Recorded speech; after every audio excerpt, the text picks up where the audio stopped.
નમસ્કાર વિદ્યાર્થી મિત્રો, વંદે ક્લાસીસ યુટ્યુબ ચેનલમાં આપનું હાર્દિક સ્વાગત છે।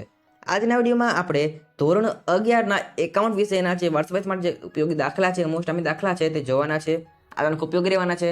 મારા વિડીયો ઓછો જોવાનો, ખાસ વિડીયો પસંદ આવે લાઈક જલ્દી કરજો, શેર જલ્દી કરજો, જે બાકીના હજી આવતા હોય વિડીયો લાભ છે મળી શકે।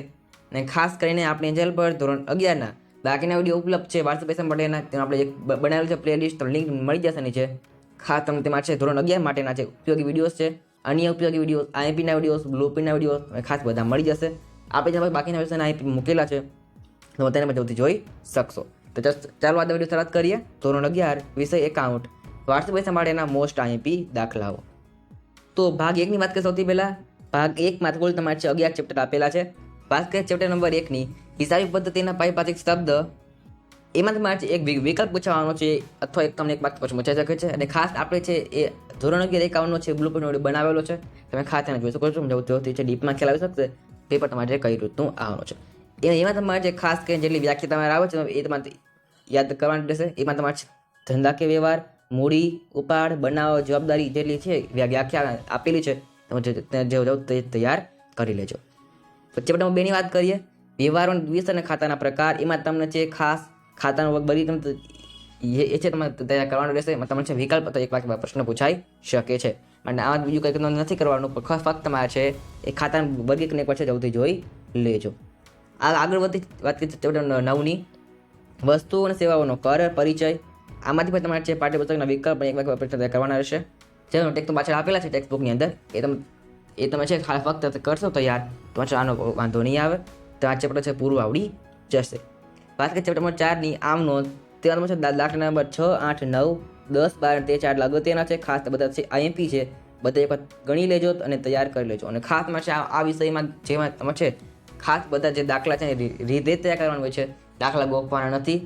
તો તમે છે બાકીના દાખલા પણ જો બહારનો પૂછાય તમે છે આવડી જશે। આગળ ચેપ્ટર નંબર 5 ની વાત કરીએ, હિસાબી સમીકરણ અને ધંધાના વ્યવહાર। એમાં તમારે છે ખાસ ટેક્સ્ટ બુકના વિકલ્પ એક વાર જોથી તમે જોઈ લેજો, તમને આ પણ આવડી જશે।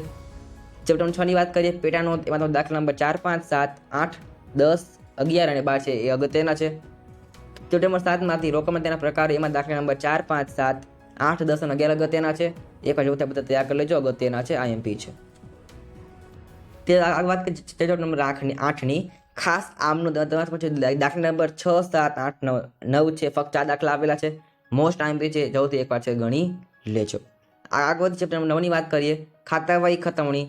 તે જેમાં જો તમારી પાસે પ્રેક્ટિસ બુક હોય તમે આની પ્રેક્ટિસ કરી શકો છો દાખલાની, કારણ કે ટેક્સ્ટ બુકમાં છે મોટા દાખલા આપેલા છે, એવા તમને નહીં પૂછાય।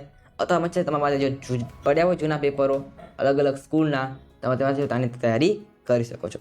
આગળ ચેપ્ટર નંબર 10 ની વાત કરીએ, કાચું સ્તર તમારે આખું ચેપ્ટર કરવાનું રહેશે। આમાં છે ઇઝી ચેપ્ટર છે, ફક્ત તમારે છે એ કયા ખાતા કઈ બાકી યાદ રાખવાનું રહેશે, તમને આખું ચેપ્ટર છે આવડી જશે।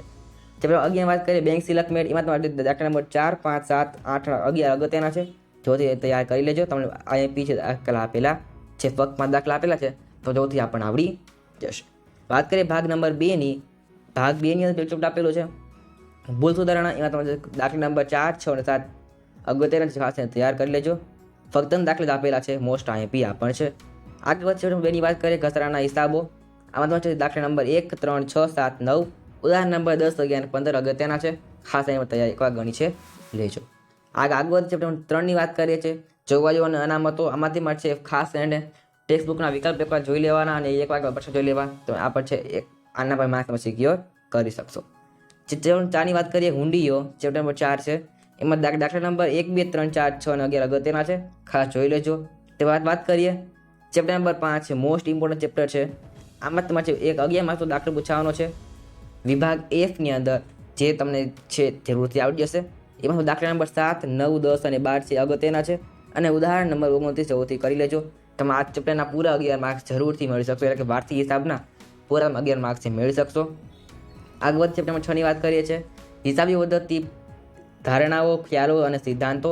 આમાં પણ તમારે સેમ ટેક્સ્ટ બુકના વિકલ્પ તૈયાર કરવાના રહેશે। તે પછી ચેપ્ટર નંબર 7 ની વાત કરીએ, હિસાબી ધોરણો અને ખ્યાલ ઉદ્દેશો। આમાં સેમ ટેક્સ્ટ બુકના વિકલ્પો। તે પછી ચેપ્ટર નંબર 8, દેશી નામા પદ્ધતિનો પરિચય। આમાં અહીં છે વ્યાખ્યા આપેલી છે, એ તમે જરૂરથી તૈયાર કરી લેજો, તો આના પણ છે પૂરા માર્ક્સ જરૂરથી મળી જશે।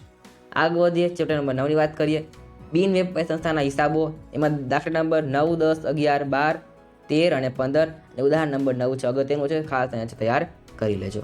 આગળ ચેપ્ટર નંબર 10 થી વાત કરીએ. અપૂર્ણ માહિતી પરથી હિસાબો, આમાં પર તમારે છે એ ટેક્સ્ટ બુકના વિકલ્પ તૈયાર કરવાના રહેશે. તે પછી ચેપ્ટર નંબર છેલ્લું છે, ચેપ્ટર નંબર 11નું હિસાબી પદ્ધતિ અને કોમ્પ્યુટર. આમાં પણ તમારે સેમ ટેક્સ્ટ બુકના વિકલ્પને એક વાક્ય વચ્ચે પ્રશ્ન છે તેઓથી તૈયાર કરી લેજો. તો આજે આપણે છે ધોરણ 11ના છે એકાઉન્ટ વિષયના છે વાસ્તવિક જે મોસ્ટ ઇમ્પોર્ટન્ટ પ્રશ્ન છે, દાખલા છે એ જોયા છે, ખાસ તમને જેવું ઉપયોગ રહ્યા હશે. તો આજના વિડીયોમાં આટલું જ. ફરી નેક્સ્ટ વિડીયોમાં. Thanks for watching. All the best.